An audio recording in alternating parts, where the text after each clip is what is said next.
identified as mentally retarded, put back from the 5th grade into the 4th grade, and stayed in that category until I got out of high school. I don't have any college training, but I met a high school teacher who one day changed my life. I was waiting on another student, and when he came in, he said to me, "Young man, go to the board and write what I'm about to tell you." And I said, I can't do that, sir. He said, "Why not?" I said, "I'm not one of your students." He said, "It doesn't matter. Follow my directions now." I said, "I can't do that, sir." He said, "Why not?" I said, "Because I'm educable mentally retarded." And he came from behind his desk and he looked at me. He said, "Don't ever say that again. Someone's opinion of you does not have to become your reality." And as he talked, my heart began to beat fast. Tears began to run down my eyes, and I was in the back just listening to him, because the speech he was giving, that speech was for me. And he said, "Les Brown," he said, "if you want to do anything worthwhile in life, you've got to be hungry." I told Mr. Washington I wanted to become a disc jockey.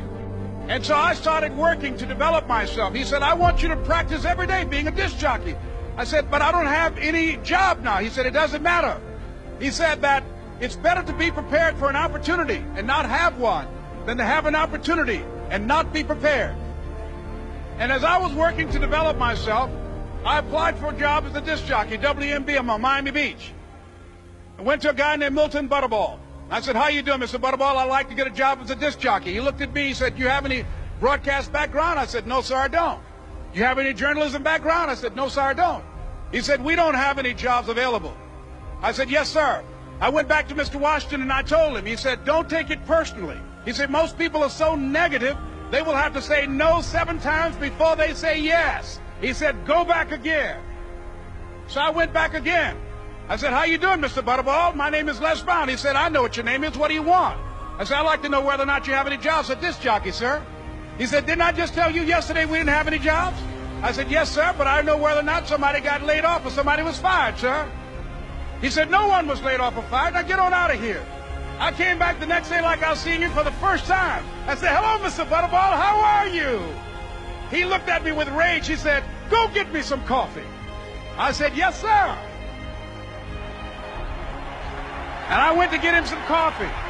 After a while, I would get their lunch and dinner, and I would go in the control rooms and take the disc jockeys their food, and I would not leave until they would ask me to leave. One Saturday afternoon, while I was at the radio station, a guy named Rock was drinking while he was on the air. I was the only one there, looking at him through the control room windows, walking back and forth, young, ready, and hungry. Pretty soon the phone rang, and it was the general manager. And I answered the phone. I said, "Hello?" He said, "Les, this is Mr. Klein." I said, "I know." He said, "Rock can't finish his program." I said, "I know." He said, "Would you call one of the other DJs in?" I said, "Yes, sir." I hung the phone up. I said, "Now he must think I'm crazy." I called my mom and my girlfriend, Cassandra. I said, "Y'all turn up the radio and come out on the front porch. I'm about to come on the air." I waited for about 20 minutes, and I called him back. I said, "Mr. Klein, I can't find nobody." He said, "Young boy, do you know how to work the controls?" I said, "Yes, sir." He said, "Go in there and don't say nothing here." I said, "Yes, sir." I couldn't wait to get behind those controls. I put on an old Stevie Wonder record called Fingertips. I sat down behind that turntable. I said, "Look out, this is me, LB Triple P, Les Brown, your platter playing papa. There were none before me, and there will be none after me. Therefore, that makes me the one and only. Young and single and love to mingle, certified, bona fide, indubitably qualified to bring you satisfaction, a whole lot of action. Look out, baby, I'm your love man." I was hungry. I was hungry. You got to be hungry. Begin to know that you have greatness within you.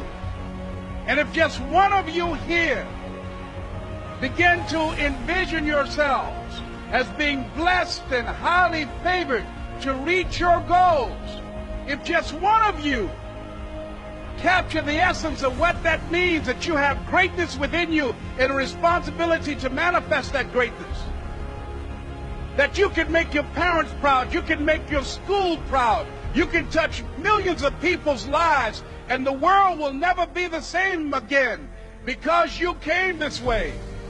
It was hard, ladies and gentlemen, coming to speak to people. And I was facing financial difficulties in my own life. I was behind on my bills and my dreams, and I'm saying to them, you can live your dream. It was hard, ladies and gentlemen. It was very difficult to pick myself up each day believing that I could do it. There were times that I doubted myself. I used to ask myself, can I do this? And something said within me, you're the one. Don't give up on your dream. By continuing to push forward, by continuing to run toward my dream, that one day I would have my own talk show.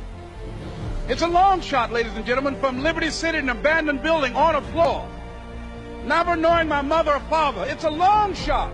Being here with you today in this dome in Atlanta, it's a long shot. No college training, labeled educable, mentally retarded, but I kept running toward my dream. Don't stop.